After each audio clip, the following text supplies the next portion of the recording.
السلام علیکم ناظرین، امید کے بخیر و عافیت ہوں گے۔ آج ہم جس چیز کا مطالعہ کرنے والے ہیں یہ ایک مضمون ہے جو All India Muslim Personal Law Board کی جانب سے شیئر کیا گیا ہے۔ All India Muslim Personal Law Board کی جانب سے ہر ہفتے خطاب جمعہ کے لیے ایک مضمون شیئر کیا جاتا ہے۔ اس ہفتے کا جو مضمون اور مواد ہے اس کا عنوان ہے فلسطین کا مسئلہ حقیقت اور پروپیگنڈے کے آئینے میں۔ تو چلیے شروع کرتے ہیں۔ بسم اللہ الرحمن الرحیم۔ الحمدللہ رب العالمین والصلاة وسلم علی ہادی الامین محمد وعلی آلہ وصحبہ اجمعین ومن تبعهم بإحسان إلى يوم الدين، أما بعد فأعوذ بالله من الشيطان الرجيم، بسم الله الرحمن الرحيم۔ سبحان الذي أسرى بعبده ليلا من المسجد الحرام إلى المسجد الأقصى الذي باركنا حوله لنريه من آياتنا إنه هو السميع البصير، صدق اللہ العظیم۔ بیت المقدس وہ مقدس مقام ہے جو مسلمانوں، عیسائیوں اور یہودیوں کے لیے یکساں طور پر متبرک ہیں۔ یہاں معراج کے موقع پر رسول اللہ صلی اللہ علیہ وسلم کو عالم بالا کا سفر کرایا گیا۔ پیغمبر اسلام علیہ السلام نے نبوت کے بعد 16 ماہ سے زیادہ عرصے تک اسی طرف رخ کر کے نماز ادا فرمائی، اس لیے یہ مسلمانوں کا قبلہ اول ہیں۔ بعض روایتوں سے معلوم ہوا ہے کہ بیت اللہ شریف کی تعمیر کے کچھ عرصے بعد سیدنا حضرت ابراہیم علیہ السلام ہی نے بیت المقدس کی بھی تعمیر فرمائی تھی۔ حضرت صالح علیہ السلام، حضرت یعقوب علیہ السلام، حضرت داؤد علیہ السلام، حضرت سلیمان علیہ السلام، حضرت موسیٰ علیہ السلام، حضرت زکریا علیہ السلام، حضرت یحییٰ علیہ السلام، حضرت مسیح علیہ السلام اور کتنی ہی انبیاء کرام کی حیات طیبہ اس مبارک مقام سے متعلق رہی ہیں۔ شہر بیت المقدس کے قرب و جوار میں بھی مختلف علاقے ہیں جو مختلف پیغمبروں سے منسوب ہیں، اسی لیے اسلام کی نگاہ میں اس شہر اور اس مسجد کی خاص اہمیت ہے۔ ایک صحابی نے رسول اللہ صلی اللہ علیہ وسلم سے بیت المقدس کے بارے میں دریافت کیا تو آپ نے فرمایا، یہ حشر و نشر کی سرزمین ہے، یہاں آؤ اور نماز ادا کرو کہ اس مسجد میں ایک نماز ادا کرنا دوسری مسجدوں میں 1000 نماز ادا کرنے کے برابر ہے۔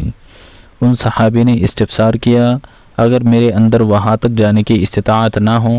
آپ صلی اللہ علیہ وسلم نے ارشاد فرمایا، کم سے کم تیل کا ہدیہ ہی بھیج دو جو وہاں چراغ میں کام آئے۔ آپ علیہ السلام نے فرمایا، جب حضرت سلیمان علیہ السلام بیت المقدس کی تعمیر سے فارغ ہوئے تو اللہ تعالیٰ سے دعا فرمائی۔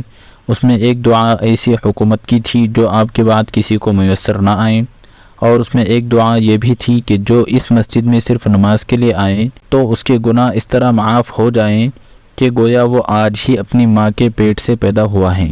رسول اللہ صلی اللہ علیہ وسلم نے فرمایا کہ 3 دعاؤں میں سے 2 تو مقبول ہو ہی گئی، اور مجھے امید ہے کہ یہ تیسری دعا جو مغفرت سے متعلق تھی وہ بھی مقبول ہو گئی ہوگی۔ اور یہ روایت تو حدیث کی متعدد کتابوں میں وارد ہے کہ آپ علیہ السلام نے ارشاد فرمایا کہ خاص طور پر 3 ہی مسجدوں کے لیے سفر کرنا درست ہے، مسجد حرام، مسجد نبوی اور مسجد اقصیٰ۔ اس لیے مسلمانوں کو اس مقدس اور متبرک مقام سے ہمیشہ قلبی اور جذباتی تعلق رہا ہے۔ یہودیوں کا یہ دعویٰ ہے کہ وہ اسرائیل کی ریاست تشکیل دے کر دراصل خدائی حکم کو پورا کر رہے ہیں۔ یہ ان کی آبائی زمین ہے جہاں وہ لوٹے ہیں اور انہیں یہاں ریاست قائم کرنے کا مکمل حق ہے، حالانکہ فلسطین میں موجود آباد عرب حضرت ابراہیم علیہ السلام کی نسل سے ہیں اور انہی کے زمانے سے یہاں آباد ہے۔ یہود تو بہت بعد کی چیز ہے، لہذا فلسطین کی زمین پر زیادہ حق عرب فلسطینیوں کا ہے جو اپنی آزادی اور بقا کے لیے ایک مدت سے یہودیوں سے برسر پیکار ہیں۔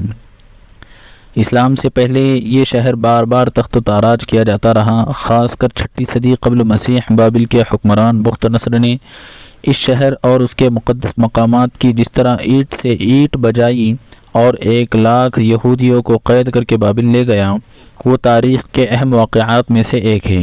یہودی جو اپنے آپ کو اس شہر کا اصل وارث سمجھتے ہیں، صرف 73 سال ہی اس شہر پر برسر اقتدار رہے۔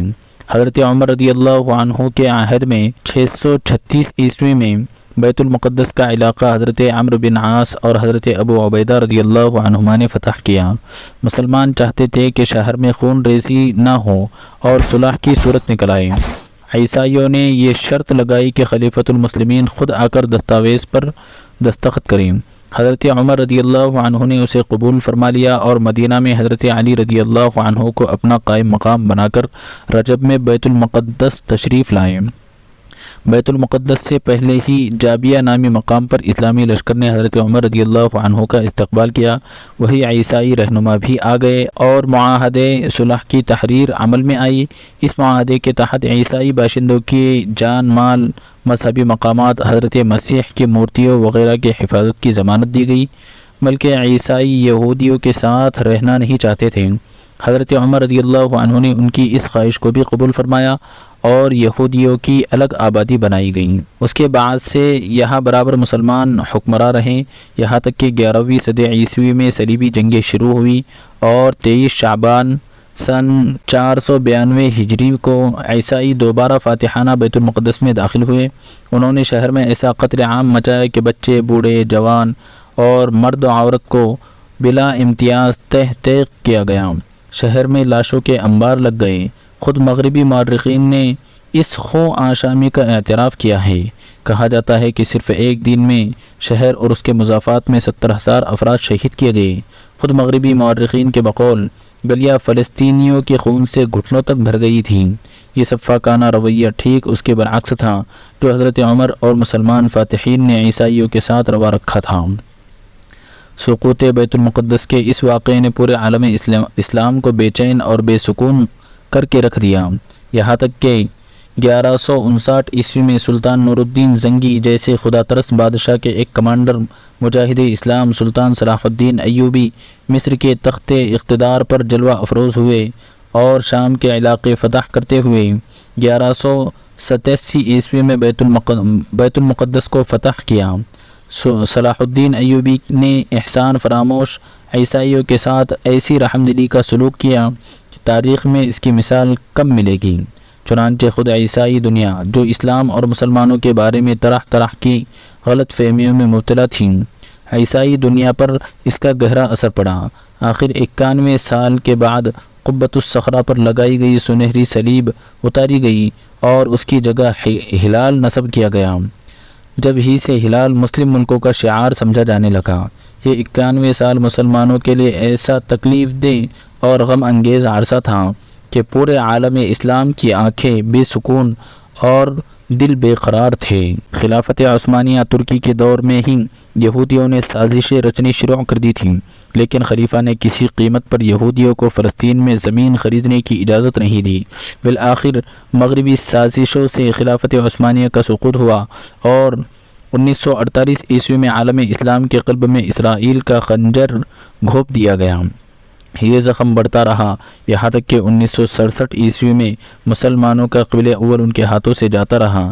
پہلی صلیبی جنگ کی شکست اور خلافت عثمانیہ کے سقوط کے بعد مسلمانوں کے لیے سب سے بڑا حادثہ اور سب سے اندوہناک سانحہ تھا کہ اگر اس واقعے پر آسمان خون کے آنسو بہاتا اور زمین کا سینہ شق ہو جاتا تو بھی باعث تعجب نہ تھا، لیکن ہم مسلمانوں کی بے حسی اور بے شعوری کہ ہماری نسلوں نے تو اس واقعے کو بھی اپنے صفحے دل سے مٹا دیا ہے، اور مسلمان حکومتوں بالخصوص عرب حکمرانوں نے اس مقدس امانت کو سونے کے تشت میں سجا کر صہیونیوں کے حوالے کرنے کا فیصلہ کر لیا ہے۔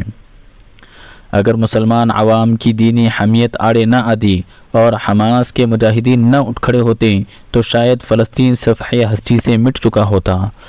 اس وقت غزہ کے نہتے اور محصور لوگوں پر ظلم کے جو پہاڑ ڈھائے جا رہے ہیں وہ درندوں کو بھی شرمندہ کرنے والا ہے۔ اگرچہ اس میں معصوم بچوں، عورتوں اور بہت سے نہتے لوگوں کی جانیں جا رہی ہیں اور اسلام دشمن طاقتیں شادیانے بجا رہی ہیں، لیکن حقیقت میں یہ فلسطین کے مظلوموں کی فتح ہے۔ اس جنگ نے اسرائیل کی درندگی اور لا قانونیت کو پوری طرح واضح کر دیا ہے۔ کسی کو باندھ کر اس کو ظلم کا نشانہ بنانا بہادری نہیں بزدلی ہے۔ 7 اکتوبر کے واقعے نے واضح کر دیا ہے کہ اسرائیل ناقابل تسخیر نہیں ہے۔ عالم کفر کے سامنے یہ زمین کا ایک چھوٹا سا خطہ سینہ تانے کھڑا ہے۔ اس جنگ کے نتیجے میں فلسطینی مسلمانوں کے اندر جو جذبہ قربانی پیدا ہوا ہے اور جس شوق کے ساتھ مسکراتے ہوئے وہ جام شہادت نوش کر رہے ہیں، وہ عہد صحابہ کی یاد تازہ کر رہے ہیں، اور یہ فلسطینیوں کی اخلاقی فتح ہے۔ پوری دنیا کے مسلمانوں پر استطاعت کے مطابق ان مظلوم بھائیوں کی مدد کرنا واجب ہے۔ اب سوال یہ ہے کہ جو مسلمان اپنے ان مظلوم اور نہتے بھائیوں کی اخلاقی مدد کرنے کے سوا کچھ اور نہیں کر سکتے، انہیں کیا رویہ اختیار کرنا چاہیے؟ رسول اللہ صلی اللہ علیہ وسلم نے ایک اصول بیان فرما دیا ہے کہ جب تم میں سے کوئی شخص کسی برائی کو دیکھے تو اول اسے ہاتھ سے روکنے کی کوشش کرے، اگر اس پر قادر نہ ہو تو زبان سے، اور یہ بھی ممکن نہ ہو تو دل سے روکے، یعنی دل سے برا سمجھے، اور دل میں یہ ارادہ رکھے کہ اللہ تعالیٰ جب بھی قدرت دیں گے وہ اسے روکنے کی کوشش کریں گا۔ ظلم و جور سے بڑھ کر کوئی برائی نہیں، یہ تو دنیا میں شرک سے بھی بڑھ کر ہے، کیونکہ دنیاوی احکام کی حد تک شرک کو گوارا کیا جا سکتا ہے، لیکن ظلم ایسی برائی ہے کہ وہ کسی طور پر قابل قبول نہیں۔ کفر ایسا جرم نہیں کہ جو شخص پہلے سے اس عقیدے پر ہو اسے قتل کرنا جائز ہو، لیکن اگر کوئی شخص کسی کا مال لے لے، کسی کی عزت و آبرو پر حملہ آور ہو یا کسی کو قتل کر دے تو وہ ضرور لائق سزا ہے۔ پس ظلم سب سے بڑی برائی ہے اور اپنی طاقت و صلاحیت بھر اس کی مخالفت واجب ہے۔ مخالفت اور ناراضگی کے اظہار کا ایک طریقہ ترک تعلق بھی ہے، اور ظالموں کے ساتھ ترک تعلق کی تعلیم خود قرآن مجید نے دی ہے۔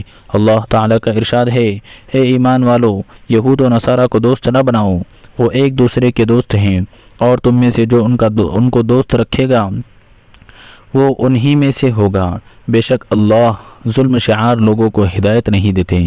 اس آیت میں ایک جامع لفظ دوست نہ بنانے کا استعمال کیا گیا ہے۔ یہ ایک معنی خیز تعبیر ہے جس میں قلب و نگاہ کی محبت، فکر و نظر کا تأثر، سماجی زندگی کی مماثلت اور مالی معاملات و تعلقات سب شامل ہیں۔ یہ کوئی شدت پر مبنی حکم نہیں ہے، بلکہ ظلم کے خلاف ناراضگی کے اظہار کا ایک طریقہ ہے۔ اس آیت کے اخیر میں ظالموں کا تذکرہ کر کے اس بات کی طرف اشارہ فرمایا گیا کہ جو یہود و نصارہ یا کوئی اور غیر مسلم ظلم و جور پر قبر بستہ ہو، مسلمانوں کے لیے اپنی طاقت و قدرت کے مطابق ان سے بے تعلقی برتنا واجب ہے۔ اللہ تعالیٰ نے ایک اور موقع پر اس حکم کو مزید وضاحت کے ساتھ بیان فرمایا ہے۔ ارشاد ہے، بے شک اللہ تم لوگوں کو ان لوگوں سے تعلق رکھنے سے منع کرتے ہیں جنہوں نے تم سے دین کے معاملے میں جنگ کی، تم کو تمہارے گھروں سے نکالا اور تمہارے نکالنے میں ایک دوسرے کی مدد کی، اور جو ان سے تعلق رکھے وہ بھی ظالم ہیں۔ گھروں سے نکالنا، محض دین کی بنا پر آمادہ قتل و قتال ہونا، اور جو لوگ مسلمانوں کے شہروں اور آبادیوں کو ویران کرنے پر تلے ہوئے ہوں ان کو مدد پہنچانا، یہ وہ اوصاف ہیں جن کے حامل بدتینیت یہودیوں سے بے تعلقی برتنے کا حکم دیا گیا ہے۔ غور کیجئے کہ کیا آج اسرائیل سے بڑھ کر کوئی اس کا مصداق ہے جو آئے دن بے قصور فلسطینی مسلمانوں کا قتل عام کرتا ہے، اور جس نے لاکھوں فلسطینیوں کو اپنے مادر وطن میں رہنے کے حق سے بھی محروم کر دیا ہے۔ قرآن نے جن یہود و نصارہ سے بے تعلقی ہونے اور رشتے محبت کاٹ لینے کا حکم دیا ہے، اسرائیل اور اس کے حامی و ناصر طاقتوں میں ان میں سے کون سی بات نہیں پائی جاتی، لیکن جو غیر مسلم بھائی امن و انصاف کے اصولوں پر قائم ہیں ان کے ساتھ بہتر سلوک ہمارا فریضہ ہے۔ اللہ تعالیٰ تمہیں ان غیر مسلموں کے ساتھ حسن سلوک اور انصاف سے نہیں روکتا جنہوں نے تم سے دین کے بارے میں جنگ نہ کی ہو اور تمہیں تمہارے گھروں سے نہ نکالا ہو، بے شک اللہ انصاف کرنے والوں کو پسند کرتے ہیں۔ جو غیر مسلم بھائی انصاف کی روش پر قائم ہو وہ ہمارے انسانی بھائی ہے اور ہمارے برادرانہ سلوک اور حسن اخلاق کے مستحق ہیں، ان کے ساتھ زیادتی کسی طور جائز نہیں۔ بے تعلقی کا حکم ان لوگوں سے ہیں جنہوں نے اسلام اور مسلمانوں کے بارے میں جارحانہ اور نامنصفانہ روش اختیار کر رکھی ہو۔ اسرائیل کے اس ظلم کا نشانہ صرف فلسطینی نہیں ہیں بلکہ ان کا اصل نشانہ اسلام ہے۔ قرآن نے یہود و نصارہ کی نفسیات اور ان کے اندرونی جذبات کی خوب ترجمانی کی ہے، اور یہ بات جس قدر رسول اللہ صلی اللہ علیہ وسلم کے عہد میں مبنی بر واقعہ تھی اسی قدر آج بھی ہے۔ یہود و نصارہ آپ سے اس وقت تک راضی ہو ہی نہیں سکتے جب تک آپ ان کے دین کے پیروکار نہ ہو جائیں۔ آپ کہہ دیجئے کہ ہدایت تو وہ ہیں جو اللہ کی ہے۔ اگر آپ علم حاصل ہونے کے بعد بھی ان کی خواہشات کی پیروی کرنے لگیں تو آپ کے لیے اللہ کے مقابلے کوئی حامی و مددگار نہ ہوگا۔ قرآن نے اس میں یہود و نصارہ کے اندرونی جذبات کو کھول کر رکھ دیا ہے، اور خلافت عثمانیہ کے سقوط سے اب تک عالم اسلام میں جو جنگیں ہوئی ہیں وہ سب اس کے واضح شواہد ہیں۔ اس لیے جب تک مسلمان اپنے مذہبی تشخصات اور اپنے ثقافتی امتیازات کو خیر باد نہ کہتے اور پوری طرح مغربی فکر اور مغربی ثقافت کے سامنے جبین تسلیم خم نہ کر دیں، ان کی تشفی نہیں ہو سکتی، اور انشاءاللہ مسلمان کبھی اس کے لیے تیار نہیں ہوں گے، اس لیے کہ وہ دین کے لیے سب کچھ کھونے کو پانا اور اللہ کی راہ میں رگے گلو کٹانے کو جینا تصور کرتے ہیں، اور یہ ان کے ایمان و عقیدے کا حصہ ہیں۔ موجودہ دور میں حقیقت حال سے واضح طور پر رخ موڑا جا رہا ہے، حق کو باطل اور باطل کو حق گردانا جا رہا ہے، ظالم کی حوصلہ افزائی اور اس کی پشت پناہی کی جا رہی ہے، جبکہ مظلوموں کو پوری طرح کچلنے کی کوششیں پوری قوت سے جاری ہیں۔ ان دنوں حماس اور اسرائیل کے درمیان جو جنگ جاری ہے وہ بہت افسوسناک اور تکلیف دہ ہیں، اور یہ واضح طور پر اسرائیل کی بدعہدی اور اس کی طرف سے ہونے والی زیادتی اور مسجد اقصی کی بے حرمتی کا فطری رد عمل ہے۔ اس رد عمل کو دہشت گردی کہنا، ظالموں کو طاقت پہنچانا اور مظلوموں کے ساتھ ناانصافی کرنا ہے۔ حقیقت یہی ہے کہ اسرائیل ایک غاصب ریاست ہے جس کو مغربی طاقتوں نے خلافت عثمانیہ کے سقوط کے بعد جبر و استبداد کے زیر سایہ قائم کیا، اور افسوس کہ اس کے بعد بھی اسرائیل نے اپنی سرحدوں پر قناعت نہیں کی، جیسا کہ پچھلے اوراق جیسا کہ پیچھے اس کی وضاحت ہوئی، بلکہ 1967 میں ہمسایہ ملکوں کے وسیع رقبے پر بطور قوت قبضہ کر لیا۔ اس کے بعد اقوام متحدہ اور سلامتی کونسل نے متعدد بار فیصلہ کیا کہ اسرائیل 1967 والی سرحدوں پر واپس چلا جائے، مگر اس نے اس پر کوئی توجہ نہیں دی، اور افسوس کہ بڑی طاقتوں نے ان سب کے باوجود اسرائیل کی پشت پناہی کی اور اسرائیل کے کھلے ہوئے ظلم کی تائید کرتے رہے۔ ہندوستان کی جواہر لال نہرو سے لے کر آج تک بشمول اٹل بہاری واجپئی یہی پالیسی رہی کہ اسرائیل کو اقوام متحدہ کی تجویز پر عمل کرنا چاہیے، مگر افسوس کہ ملک کے موجودہ وزیر اعظم مودی جی ہندوستان کی روایت کو بالائے طاق رکھتے ہوئے مظلوموں کے بجائے ظالم کی تائید میں کھڑے ہو گئے اور ببانگ دہل اس کا اعلان کیا۔ یہ بہت شرمناک اور پوری قوم کے لیے افسوسناک ہے۔ حقیقت یہ ہے کہ موجودہ حماس اور اسرائیل جنگ کا اصل سبب اسرائیل ہے۔ فلسطینی اپنے اوپر ہونے والے ظلم کا دفاع کر رہے ہیں، اور اس کا حل یہی ہے کہ فوری طور پر جنگ بندی ہو، اقوام متحدہ کے فیصلے کے مطابق فلسطین کی آزاد ریاست قائم ہو، اور فلسطینیوں اور اسرائیلیوں دونوں کے ساتھ انصاف ہو۔ اس پس منظر میں ہم مسلمانان ہند قانون کے دائرے میں رہتے ہوئے ضرور کر سکتے ہیں کہ ملک کی رائے عامہ کو حقیقت پسند بنائیں اور انہیں حقیقی صورتحال کا ادراک کرنے میں مدد دیں۔ منصف مزاج ہندو بھائیوں جن کی آج بھی اس ملک میں اکثریت ہے، ان کو ساتھ لے کر حکومت ہند سے خواہش کریں کہ وہ اپنی ناوابستہ پالیسی پر قائم رہیں اور اسرائیل کی حمایت سے باز رہیں۔ وہ ظالم اور مظلوم کو ایک پردے میں نہ رکھیں۔